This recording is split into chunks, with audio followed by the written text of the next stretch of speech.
Breaking news చూస్తున్నాం. ఇటు Iran, Israel అలాగే అమెరికా మధ్య ఆగని యుద్ధం మూడో ప్రపంచ యుద్ధానికి తెరుచుకుంటున్న దారులు అని చెప్పుకోవచ్చు. ఇటు యుద్ధ రంగంలోకి ప్రస్తుతానికి మరికొన్ని దేశాలు చేరుకున్నాయి. అమెరికాతో పాటు యుద్ధంలోకి ఇటు జర్మనీ, ఫ్రాన్స్, బ్రిటన్ ఈ దేశాలన్నీ కూడా ఇప్పుడు మద్దతు పలుకుతున్నాయి. తమ ఆర్మీ బేస్లను అమెరికా వాడుకోవచ్చంటూ ఇటు బ్రిటన్ ప్రధాని కీర్ స్టార్మర్ ఒక స్టేట్మెంట్ని పాస్ చేశారు. ఇరాన్ దాడులను ఖండించింది గల్ఫ్ దేశాలు కూడా. ఇటు Bahrain, Jordan, Kuwait, Qatar, Saudi Arabia అలాగే యునైటెడ్ అరబ్ ఎమిరేట్స్ ఇవన్నీ కూడా ఒక అత్యవసరమైన భేటీలో కూర్చోబోతున్నాయి. ఇటు యుద్ధంలోకి ఇజ్రాయెల్కు అండగా నిలబడతానంటూ ఇటు ఇరాన్కు మద్దతుగా ఇటు యెమెన్ దేశం అలాగే ఇరాన్కు రష్యా, చైనా, నార్త్ కొరియా అలాగే పాకిస్తాన్ ప్రస్తుతానికి సపోర్ట్ చేస్తున్నట్టు తెలుస్తుంది. సో మొత్తం మీద ఒకసారి బ్రిటిష్ ప్రైమ్ మినిస్టర్ ఒక లెటర్ని కూడా రిలీజ్ చేశారు. ఒక్కసారి ఆ లెటర్లో ఏం మెన్షన్ చేసింది ఒకసారి వాటి డీటెయిల్స్ కూడా మీకు ఒక్కసారి చెప్పే ప్రయత్నం చేస్తా. ఒక్కసారి మనం చూస్తే కనుక ఇటు గల్ఫ్ దేశాల్లో ఇటు బ్రిటన్ ప్రభుత్వానికి సంబంధించిన కొన్ని అసెట్స్ ఉండడం వల్ల వాటన్నిటిని సురక్షితంగా ఉంచుకోవాల్సిన ఉద్దేశంతో మొత్తానికైతే ఇటు బ్రిటన్కి సంబంధించిన ఎయిర్ బేస్, బ్రిటన్కి సంబంధించిన ఆర్మీ బేసెస్ని అమెరికా వాడుకోవచ్చు. United states of America and Bahrain, Jordan, Kuwait, Qatar, the Kingdom of Saudi Arabia and United Arab Emirates వీటిపైన ఇప్పుడు రీసెంట్గా మిసైల్స్, డ్రోన్స్తో ఇటు ఇస్లామిక్ రిపబ్లిక్ ఆఫ్ ఇరాన్ చేస్తున్న దాడుల దృష్ట్యా ఇటు ఎనర్జీకి సంబంధించి అంటే ఆయిల్ రిజర్వ్స్కి సంబంధించి బ్రిటన్కి ఉన్న ఇంట్రెస్ట్లని మొత్తానికి దృష్టిలో పెట్టుకొని ఇటు అమెరికాకి మా ఆర్మీ బేస్ని వాడుకునే అవకాశాన్ని ఇస్తున్నాము, వాడుకోండి అంటూ ఇటు బ్రిటన్ ప్రధాని కూడా మాట్లాడాడు. దానికి సంబంధించిన ఒక మీడియా నోట్ని కూడా మనం చూస్తాం. ఇటు office of the spokes person, American press note అని చెప్పుకోవచ్చు, అమెరికన్ మీడియా నోట్ అని చెప్పుకోవచ్చు. మొత్తం మీద ఇటు ఇజ్రాయెల్కి మద్దతుగా నిలుస్తున్నాము, అమెరికా అలాగే ఇజ్రాయెల్ మా ఆర్మీ బేస్ని యూజ్ చేసుకోవచ్చు అంటూ మొత్తానికైతే ఇటు Britain prime minister Keir Starmer కూడా ఒక స్టేట్మెంట్ ఇచ్చాడు. ఇటు బ్రిటన్ ప్రైమ్ మినిస్టర్ ఏం మాట్లాడాడో ఒక్కసారి వినే ప్రయత్నం చేద్దాం.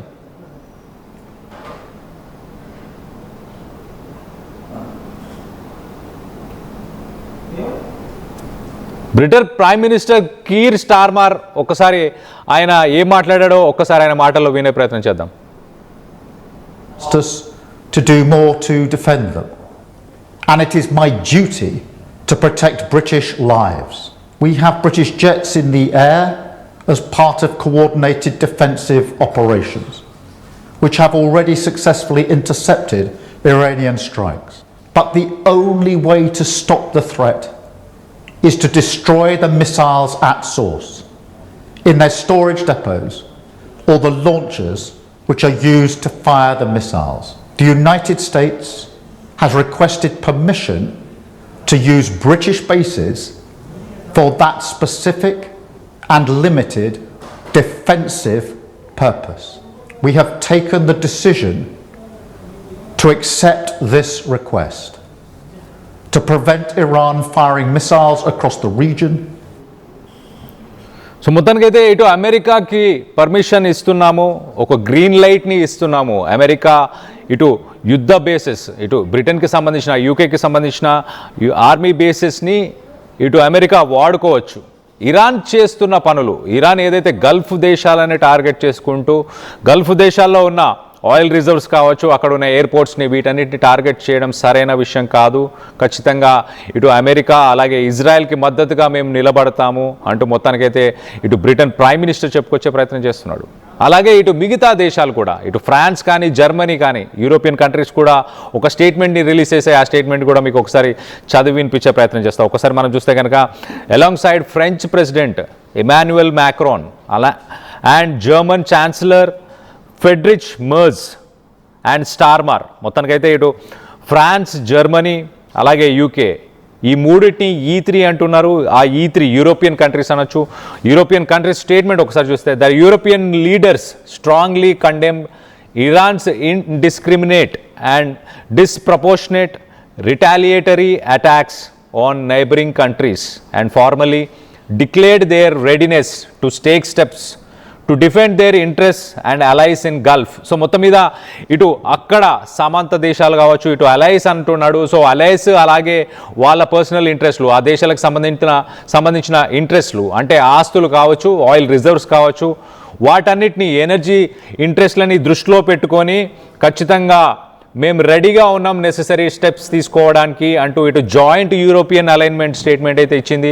ఇటు మొత్తంగా ఫ్రాన్స్, జర్మనీ అలాగే ఇటు యూకే, బ్రిటన్, మొత్తంగా ఈ 3 దేశాలు కూడా ఒక కంబైన్డ్ స్టేట్మెంట్ అయితే రిలీజ్ చేసింది.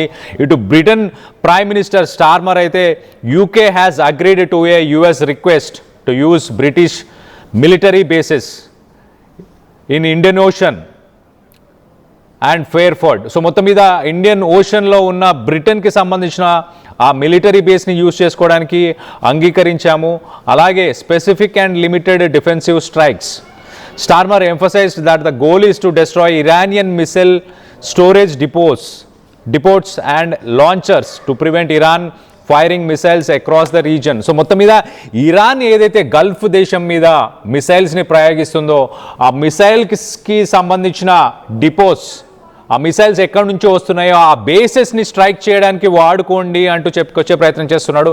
సో బేసికల్గా ఇటు గల్ఫ్ కంట్రీస్ పైన చేస్తున్న అటాక్స్ పైననే ఇటు కాన్సన్ట్రేట్ చేయాలంటూ చెప్పుకొచ్చే ప్రయత్నం చేశాడు. అలాగే మరో పక్కన Starmer confirmed that British RAF fighter jets are currently in the sky and participating in coordinated regional defensive operations.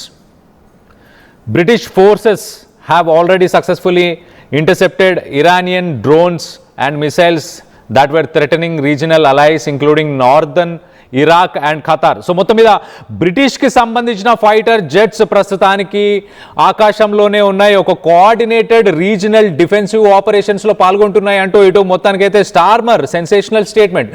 British కూడా ప్రస్తుతానికి రంగంలోకి దిగింది, దాని ఫైటర్ జెట్స్ కూడా ప్రస్తుతానికి ఇరాన్ నుంచి వచ్చే మిసైల్స్ని ఎదుర్కోవడానికి గాల్లోనే ఉన్నాయి, వాటిని ఎదుర్కొంటుంది, సక్సెస్ఫుల్గా వాటిని ఎదుర్కొంటుంది అంటూ మొత్తానికైతే ఇటు బ్రిటిష్ ప్రైమ్ మినిస్టర్ చెప్పుకొస్తున్నాడు. ఇటు ఇరాక్ అలాగే ఖతర్ ఈ పరిసర ప్రాంతాల్లో ప్రస్తుతానికి ఆ మిసైల్స్ని బ్రిటిష్ ఫైటర్ జెట్స్ ఎదుర్కొంటున్నట్టు తెలుస్తుంది. సో అలాగే ఇరానియన్ రెజిమ్ ఇటు ఇరాన్లో తెహరాన్ తీసుకుంటున్న డెసిషన్స్ ఏవైతే ఇటు గల్ఫ్ కంట్రీస్ పైన చేస్తున్న అటాక్స్ని తీవ్రంగా ఖండిస్తున్నాం. Must never be allowed to develop a nuclear weapon. ఇరాన్లో ఏదైతే ఒక న్యూక్లియర్ వెపన్ ప్రోగ్రామ్ నడుస్తుందో దాన్ని వ్యతిరేకిస్తున్నాము అంటూ మొత్తానికైతే బ్రిటన్ ప్రైమ్ మినిస్టర్ కూడా చెప్పుకొచ్చే ప్రయత్నం చేస్తున్నారు. మరోపక్కన ఇటు ఇరాన్కి సపోర్ట్గా ఇటు నార్త్ కొరియా అలాగే రష్యాకు సంబంధించిన స్టేట్మెంట్ కూడా ఒకసారి చెప్పే ప్రయత్నం చేస్తా.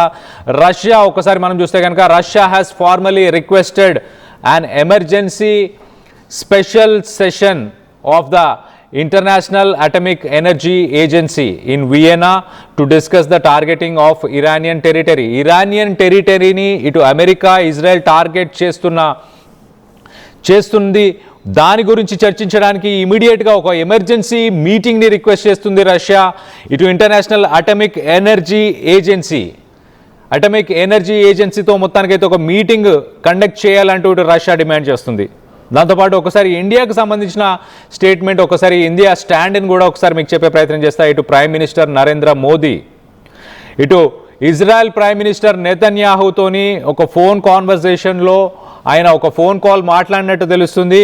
ప్రస్తుతానికి ఇటు మిడిల్ ఈస్ట్లో ప్రస్తుతానికి నెలకొన్న వాలటైల్ సిట్యుయేషన్, మిడిల్ ఈస్ట్లో ఉన్న సిట్యుయేషన్కి సంబంధించి ఆయన చర్చలు జరిపినట్టు తెలుస్తుంది. ఇండియన్ గవర్నమెంట్ ఒక ట్రావెల్ అలాగే సేఫ్టీ అడ్వైజరీస్ని ప్రస్తుతానికి ఇటు గల్ఫ్ దేశాల్లో ఉన్న ఇండియన్ సిటిజన్స్కి సంబంధించి ట్రావెల్ అలాగే సేఫ్టీకి సంబంధించిన అడ్వైజరీస్ని కూడా ఆయన డిస్కస్ చేశారు, రిలీజ్ చేయబోతున్నట్టు కూడా తెలుస్తుంది. సో మొత్తం మీద గల్ఫ్ దేశాల్లో ఉన్న ఇండియన్స్ అందరూ కూడా అప్రమత్తంగా ఉండాలి, వాళ్ళు తగిన జాగ్రత్తలన్నీ కూడా తీసుకోవాలి, ఎప్పటికప్పుడు ఎంబసీతో కూడా చర్చలు జరపాలి, ఎంబసీతో ఎప్పటికప్పుడు కాంటాక్ట్లో ఉండాలి, తమకు సంబంధించిన పాస్పోర్ట్స్ని వీసాలని అన్నిటినీ కూడా దగ్గర పెట్టుకోవాలి అంటూ మొత్తానికైతే ఒక అడ్వైజరీని కూడా రిలీజ్ చేసినట్టు తెలుస్తుంది.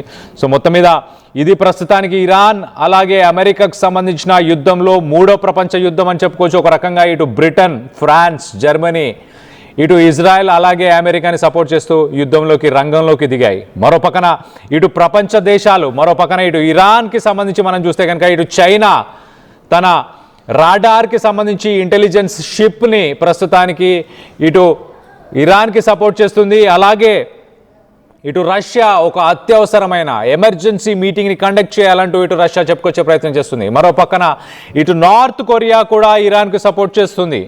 మరి రానున్న రోజుల్లో ఇటు రష్యా, చైనా అలాగే నార్త్ కొరియా ఎలాంటి డిఫెన్స్ పరంగా ఎలాంటి సపోర్ట్ ఇరాన్కి చేయబోతున్నాయి? ఆర్మ్స్ ఏమైనా ఇవ్వబోతున్నారా? ఫైటర్ జెట్స్ని పంపించబోతున్నారా? ఆల్రెడీ చైనాకి సంబంధించిన ఒక ఇంటెలిజెన్స్కి సంబంధించిన ఒక నావీ షిప్ ప్రస్తుతానికి ఒమాన్లోనే తిరుగుతుంది.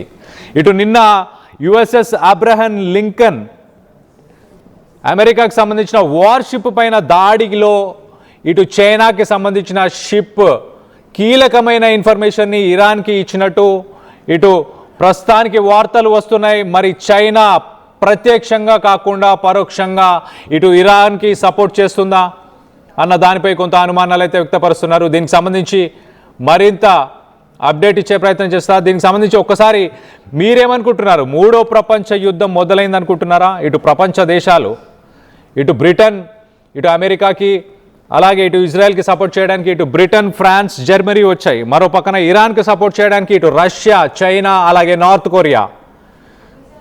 సో యుద్ధంలో ఎవరు గెలవబోతున్నారు? మూడో ప్రపంచ యుద్ధం మొదలైంది అనుకుంటున్నారా? ఇటు యుద్ధంలో భారత్ ఎవరికి సపోర్ట్ చేస్తుందని మీరు భావిస్తున్నారు? దీనికి సంబంధించి మీ అభిప్రాయాలను కింద కామెంట్ రూపంలో తెలియపరచండి.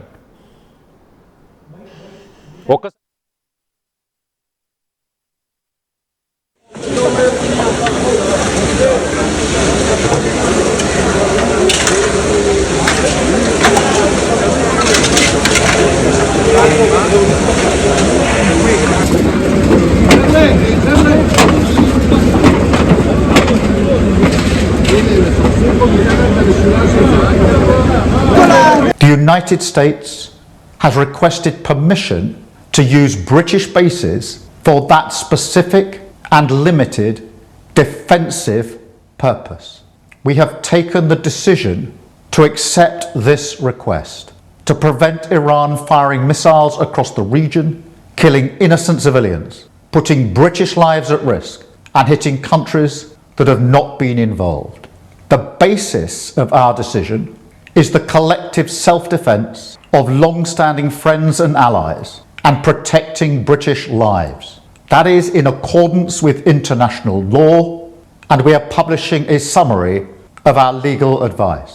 We are not joining these strikes, but we will continue with our defensive actions in the region. The United States...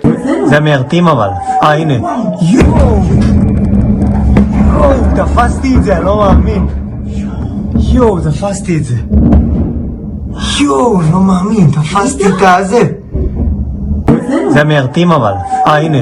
יואו! רמת לב אני מזכיר לך, בפעם העשר.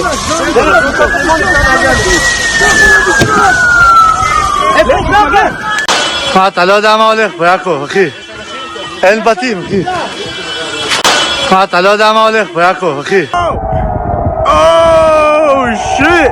It's a motherfucking rocket! Oh my god! Oh shit! It's a motherfucking rocket! Oh my god! Oh shit!